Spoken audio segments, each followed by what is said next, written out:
29 एप्रिलला केंद्रीय निवडणूक आयोगाला पाठवलेल्या पत्रात खासदार सुनील तटकरे यांच्या नावासमोर प्रदेशाध्यक्ष पदाचा उल्लेख नसल्याचं समोर आले। त्याच पत्रात अरुणाचल प्रदेशचे प्रदेशाध्यक्ष टोको तातुंग यांचा स्पष्ट उल्लेख आहे, तर प्रफुल्ल पटेल यांच्या नावासमोरही राष्ट्रीय कार्याध्यक्ष नसल्याची चर्चा रंगली आहे। 5 दिवस उलटूनही नव्या पत्राची अधिकृत माहिती समोर आलेली नाही। शिवसेना पक्ष आणि चिन्हाबाबतची सुनावणी आता 30 जुलैला होणार आहे। सुनावणी दरम्यान कोर्टाने ठाकरेंच्या शिवसेनेच्या नेत्यांना आणि वकिलांना कडक शब्दांत सुनावलंय। बेजबाबदार विधानं थांबवण्याचं म्हणत कोर्टानं तीव्र नाराजी व्यक्त केली आहे। इतकंच नाही तर आम्ही इशारा देत आहोत, शब्द जपून वापरा, अशा प्रकारचे वर्तन खपवून घेतलं जाणार नाही, अशी कडक ताकीदही त्यांनी दिली आहे। शिवसेना फुटीच्या प्रकरणावर सर्वोच्च न्यायालयात सुनावणी झाली। मराठा आंदोलक मनोज जरांगे पुन्हा आंदोलन करणार आहेत। उद्या सकाळी 11 वाजता मनोज जरांगे आंदोलनाची घोषणा करणार आहेत। हैदराबाद गॅझेटियरच्या GR निघून सुद्धा सरकार कुणबी प्रमाणपत्राचं वाटप करत नसल्याचा आरोप त्यांनी केलाय। लोकप्रतिनिधींनी वाहतुकीसाठी सार्वजनिक व्यवस्थेचा वापर करा या आवाहनाला कोल्हापूर जिल्हा परिषदेच्या अध्यक्षांनी प्रतिसाद दिला आहे। जिल्हा परिषदेच्या अध्यक्षा शिल्पा खोत यांनी कागल तालुक्यातील सोनापती कापशी या गावापासून 60 किलोमीटरचा एसटी प्रवास करत कोल्हापुरात आल्या। कोल्हापुरातल्या दसरा चौकातून त्यांनी रिक्षाने जिल्हा परिषदेत प्रवेश केला। केंद्रीय मंत्री रामदास आठवले यांनी पेट्रोल डिझेल दरवाढीचे समर्थन करत आखाती युद्धामुळे ही वाढ आवश्यक असल्याचं सांगितलंय। राज्य सरकारने उत्पादन शुल्क कमी करून जनतेला दिलासा द्यावा अशी मागणी त्यांनी केली आहे। तसेच नीट पेपर लीक प्रकरणातील दोषींवर कठोर कारवाईची मागणीही त्यांनी केली आहे। जागतिक युद्धजन्य परिस्थितीमुळे इंधन दरवाढ होत असताना नागरिकांनी संयम राखून सरकारला सहकार्य करावे असं आवाहन माजी खासदार अमर साबळे यांनी केलंय। बाह्य संकटाच्या काळात देशभक्तीची भावना ठेवून देशाच्या प्रगतीसाठी एकजूट आवश्यक असल्याचंही त्यांनी म्हटलंय। माजी केंद्रीय कृषी मंत्री शरद पवार यांनी दौंड इथे पुणे जिल्हा परिषद अध्यक्ष वीर धवल जगदाळे यांच्या कुटुंबियांची सांत्वनपर भेट घेतली। माजी आमदार उषाताई जगदाळे यांच्या निधनानंतर पवार यांनी दुःख व्यक्त करत त्यांना श्रद्धांजली अर्पण केली।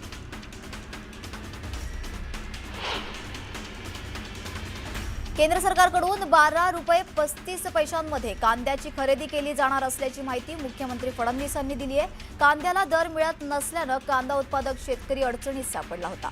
अखेर केंद्र सरकारने कांद्याची खरेदी करणार असल्यानं शेतकऱ्यांना दिलासा मिळालाय। नीट पेपर फुटीमुळे राज्यातून अटक केलेल्या आरोपींचं कनेक्शन समोर आलंय। अहिल्यानगरमधून अटक करण्यात आलेल्या धनंजय लोखंडे हा नाशिकमधील शुभम खैरनारचा जवळचा साथीदार होता। नीट पेपर विक्रीसाठी इच्छुक उमेदवार शोधण्याचं काम धनंजय करत होता। पुण्यातून अटक करण्यात आलेली मनीषा वाघमारे ही धनंजयच्या सतत संपर्कात होती। नीट पेपर घोटाळा प्रकरणात मोठी माहिती समोर आली आहे। या घोटाळ्याचे धागेदोरे केवळ परीक्षार्थींपर्यंतच मर्यादित नसून यामध्ये नॅशनल टेस्टिंग एजन्सी म्हणजेच NTA अधिकाऱ्यांचाही सहभाग असल्याची दाट शक्यता आहे।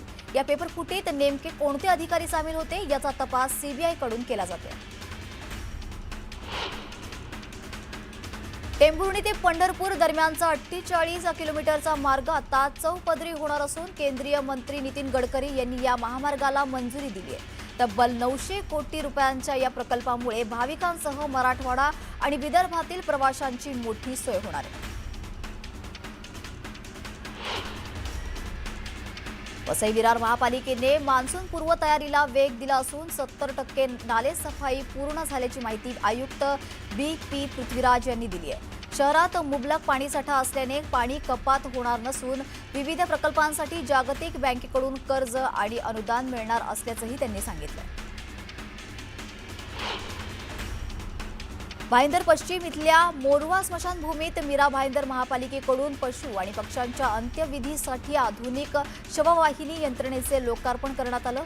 महापौर डिंपल मेहता यांच्या हस्ते झालेल्या या उपक्रमामुळे पशूंचे अंत्यविधी आणि सन्मानपूर्वक आणि सुरक्षित पद्धतीने करता येणार आहे। जनगणना प्रक्रियेत ओबीसींसाठी स्वतंत्र कॉलम नसल्याच्या मुद्द्यावरून चंद्रपुरात ओबीसी संघटना आक्रमक झाल्या आहेत. जिल्हाधिकारी कार्यालयासमोर थाळी वाजवा आंदोलन करत केंद्र सरकारने दिलेले आश्वासन पाळावे अशी मागणी आंदोलकांनी केली आहे. परभणी शहरातील रायगड कॉर्नर परिसरात शासकीय अध्यापक महाविद्यालयाच्या जागेवरील अतिक्रमणावर प्रशासनाने कारवाई केली आहे. महसूल महापालिका आणि पोलिसांच्या उपस्थितीत अनेक वर्षांपासून उभारलेली हॉटेलं आणि दुकानं हटवण्यात आली. उपमुख्यमंत्री एकनाथ शिंदे यांच्या आदेशानुसार अकोला जिल्ह्यातील शिवसेना कार्यकारिणी बरखास्त करण्यात आली आहे. शिवसेना सचिव संजय मोरे यांच्या स्वाक्षरीने पत्र जारी करण्यात आलं असून या निर्णयामागे पक्षातील अंतर्गत वाद की संघटनात्मक बदल याबाबत राजकीय वर्तुळात चर्चा सुरू झाली आहे. कोयना धरण परिसरातील नागरिकांना मोफत वीज मिळावी या मागणीसाठी मनसेने पाटण ते मुंबई पदयात्रा सुरू केली आहे. या आंदोलनाला सर्वपक्षीय पाठिंबा मिळत असून मुख्यमंत्री देवेंद्र फडणवीस मनसे पदाधिकाऱ्यांशी चर्चा करणार असल्याने या प्रश्नावर तोडगा निघणार का याकडे लक्ष लागलं. नांदेड जिल्ह्यातील नायगाव तालुक्यातील मुगाव ते नरसी मुख्य रस्त्यावर मोठमोठे खड्डे पडले असून पावसामुळे या खड्ड्यांमध्ये पाणी साचले. त्यामुळे रस्त्याला तळाचं स्वरूप आल्याने वाहनधारकांना जीव धोक्यात घालून प्रवास करावा लागतोय. प्रशासनाने तातडीने रस्ता दुरुस्त करावा आणि अशी मागणी नागरिकांकडून केली जाते. बीड तालुक्यातील अल्पवयीन मुलगी 7 महिन्यापासून बेपत्ता असल्याने संतप्त झालेल्या आई वडिलांनी पोलीस अधीक्षक कार्यालयाच्या आवारात आत्मदहनाचा प्रयत्न केला. पोलिसांनी वेळीच हस्तक्षेप केल्याने दुर्घटना टळली. पेट्रोल, डिझेल, सीएनजी आणि घरगुती गॅसच्या दरात सातत्याने होणाऱ्या दरवाढीच्या निषेधार्थ ठाकरेंच्या शिवसेनेनं आंदोलन केलं. माजी आमदार वैभव नाईक यांच्या नेतृत्वाखाली पदाधिकाऱ्यांनी रस्त्यावर उतरून सरकारविरोधात जोरदार घोषणाबाजी केली आहे. तातडीनं दरवाढ रद्द करण्याची मागणी यावेळेस करण्यात आली. वर्ध्यात पेट्रोल डिझेल दरवाढीने वाहन चालकांनी संताप व्यक्त केला. 3 रुपयाने झालेल्या दरवाढमुळे बजेट कोलमडायला लावणारी असल्याच्या भावना त्यांनी व्यक्त केल्यात. तर आता सामान्य नागरिकांना या दरवाढीची झळ बसणार आहे. एकीकडे शेतमालाला बाजारभाव नाही तर दुसरीकडे रासायनिक खतं आणि औषधांच्या भरमसाठ वाढलेल्या किमतीमुळे शेतकरी अडचणीत आले. शेतकऱ्यांना आता पेट्रोल डिझेल दरवाढीचा मोठा फटका बसणार आहे. पेट्रोल डिझेलच्या दरवाढीमुळे शेती मशागतीचा खर्च आणि शेतमालाच्या वाहतुकीचा खर्च वाढणार आहे. त्यामुळे शेतकऱ्यांचे आणि शेती व्यवसायाचे आर्थिक गणित पूर्णतः कोलमडण्याची मार्गावर आहे. हिंगोली जिल्ह्यात इंधन दरवाढीच्या पहिल्याच दिवशी सर्वसामान्यांना मोठा फटका बसलाय. जिल्ह्यात डिझेलचा तीव्र तुटवडा जाणवत असून पेट्रोल पंपावर नागरिकांच्या लांबच लांब रांगा लागल्या. काही पंपावर डिझेल उपलब्ध झाल्याचे कळताच नागरिक मोठे कॅन घेऊन पोहोचले. मात्र ऐनवेळी साठा संपल्यानं ट्रॅक्टर चालक आणि इतर वाहनधारकांचा हिरमोड झाला. गोंदिया जिल्ह्याच्या आमगाव तालुक्यातील किडंगीपार इथल्या दारूबंदीसाठी गावकऱ्यांनी आंदोलन केलं होतं. यात 22 आंदोलनकर्त्यांवर गुन्हे दाखल करण्यात आले होते. या आंदोलकांना अटक करून न्यायालयात हजर करण्यात आले असता न्यायालयाने त्यांची भंडारा कारागृहामध्ये रवानगी केली. अहिल्यानगर जिल्ह्यात अनेक पेट्रोल पंप चालकांनी पंप बंद ठेवल्याने पेट्रोल पंपावर रांगा लागल्या. पेट्रोल डिझेलचे भाव वाढल्याने नागरिक त्रस्त झाले असून सरकारच्या या निर्णयामुळे सामान्य नागरिकांच्या खिशाला कात्री लागली आहे. पेट्रोल डिझेलचे भाव वाढल्याने मालवाहतूक महागणार असल्याने सर्वच गोष्टी महाग होण्याची शक्यता आहे. कांद्याला दर मिळत नसल्यानं कांदा उत्पादक शेतकरी हवालदिल झालाय. सद्यस्थितीत आसमानी आणि सुलतानी अशा दोन्ही संकटाचा सामना बळीराजाला करावा लागतोय. राहता बाजार समितीमध्ये चांगल्या दर्जाच्या कांद्याला केवळ 1200 रुपये क्विंटल तर साधारण कांद्याला 200 ते 300 रुपयांपर्यंत दर मिळतोय. कांदा प्रश्नावरून शेतकरी पुन्हा आक्रमक झाले. तर अहिल्यानगर, कल्याण आणि राष्ट्रीय महामार्गावर रास्ता रोको आंदोलन करण्यात आले. कांद्याला मिळणारा अत्यल्प भाव, हमीभावाची मागणी, निर्यात बंदी हटवणं, स्वामीनाथन आयोगाची अंमलबजावणी, वीज बिल माफी तसंच सिंचन सुविधा आणि पीक विमा या प्रमुख मागण्यांसाठी शेतकरी रस्त्यावर उतरले. बीड शहरातील रखडलेल्या रस्ते कामांसह अतिक्रमण हटवण्याच्या मागणीसाठी भाजपा नेते योगेश क्षीरसागर यांच्या नेतृत्वाखालील शिष्टमंडळाने जिल्हाधिकाऱ्यांची भेट घेतली आहे. मागण्या तातडीने मार्गी न लागल्यास रस्त्यावर उतरून आंदोलन करण्याचा इशारा यावेळी देण्यात आला. जिल्हाधिकाऱ्यांनी प्रश्न सोडवण्याबाबत यावेळी सकारात्मक आश्वासन दिले. नंदुरबार शहरातील रेल्वे अंडरपासमध्ये पावसाळ्यात पाणी साचत असल्याने वारंवार वाहतूक बंद करावी लागत होती. या समस्येवर कायमस्वरूपी उपाय म्हणून पाण्याचा निचरा करण्याचे काम हाती घेण्यात आलं असून आजपासूनच अंडरपास सर्व प्रकारच्या वाहतुकीसाठी बंद करण्यात आला आहे.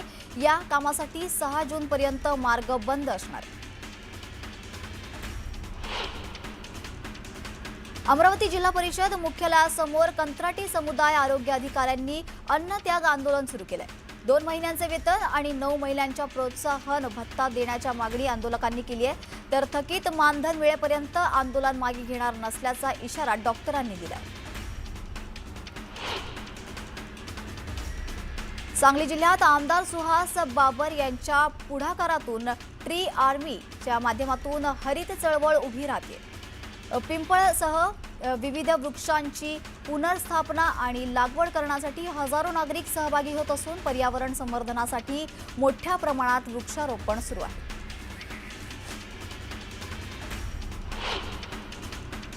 पुणे ग्रामीण पोलिसांच्या स्थानिक गुन्हे शाखेने शिरूर तालुक्यातील टाकळी हाजी परिसरात अवैध गावठी हातभट्टीवर धडक कारवाई केली. या कारवाईत 24,000 लिटर कच्चे रसायन, 70 लिटर गावठी दारू आणि तब्बल 12 लाख रुपयांचा मुद्देमाल जप्त करून नष्ट करण्यात आला. अमरावती जिल्ह्यातील मोर्शी पोलिसांनी एमडी ड्रग्ज विरोधात मोठी कारवाई करत 2 आरोपींना अटक केली आहे. चांदूर बाजार रोडवरून 5 ग्रॅम एमडी ड्रग्ज, मोबाईल आणि कारसह तब्बल 4,80,000 रुपयांचा मुद्देमाल जप्त करण्यात आला. जळगावमध्ये TWJ कंपनीमार्फत 279 गुंतवणूकदारांची तब्बल 23 कोटी 81 लाख रुपयांची फसवणूक केल्याप्रकरणी मोठी कारवाई करण्यात आली आहे. विशेष म्हणजे सुरुवातीला तक्रारदार असलेल्या मिलिंद पाटील यालाच आर्थिक गुन्हे शाखेने अटक केली असून या प्रकरणात बर्ड्स कायद्यान्वये गुन्हा दाखल करण्यात आला आहे.